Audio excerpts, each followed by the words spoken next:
If it is a man, it's a man, it's a woman, it's a woman.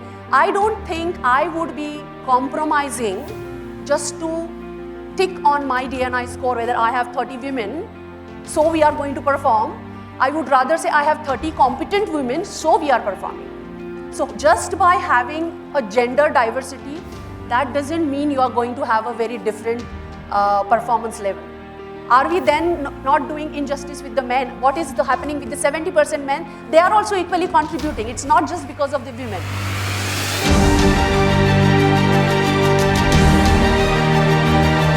The second issue highlighted by this survey is the importance of building awareness about D&I for a culture of inclusiveness and ownership to make a real difference on the ground.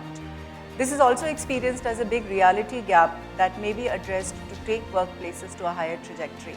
How do you get cooperation and allyship from the so-called mainstream employees? For me?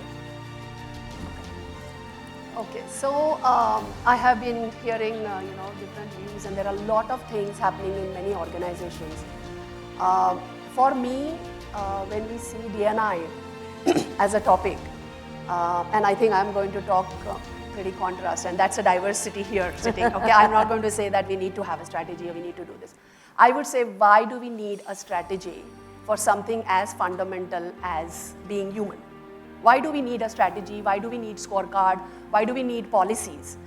What we do in Ingram Micro is, or rather I believe, all the women who has made it to the boardroom or who has made it to any field, they have all gone through all the challenges. 25 years ago, 20 years ago, we did not even talk about D&I.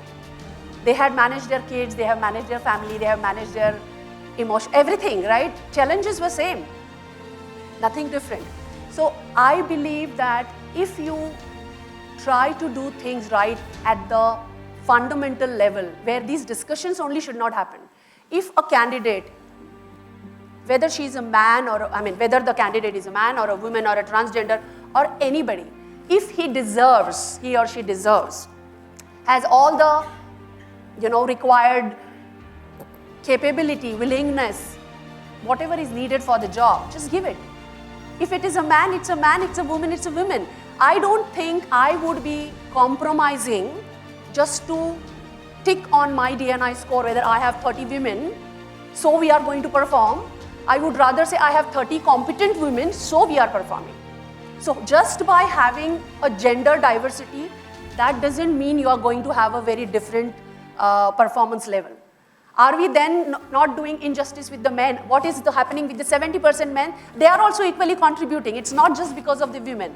So my point here is D&I means, be it a woman or a man, the diversity of the thoughts, the education, the personalities, the way they dress themselves, anything and everything is a diversity. And if you are capable to do a job, irrespective of whichever degree you have or a qualification or whichever university, it should not matter.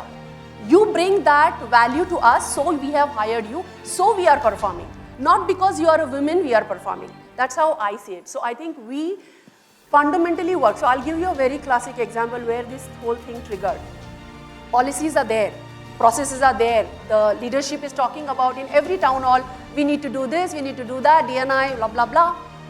But in spite of all that, if a large organization, if there is one hiring manager who is a man, who is interviewing a set of candidates, and there are two top finalists where there is a man and a woman, and actually with all credentials, if the woman deserves a job, she should be given the job, not because she is a woman.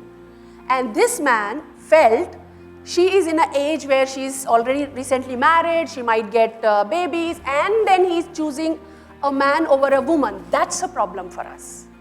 That's where diversity is not happening. The policies are there. Everybody knows what we are supposed to do.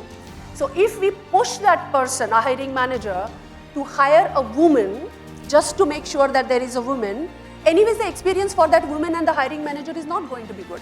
So she is anyways going to quit. So I feel here you need to address the D&I, and that has to come as a culture, the way of life. It has to be a behavior change. So that's what we do, and I don't generally, focus more on policies. I would focus on behaviors and what is happening in the reality, in the action on the shop floor. So that's my opinion about it.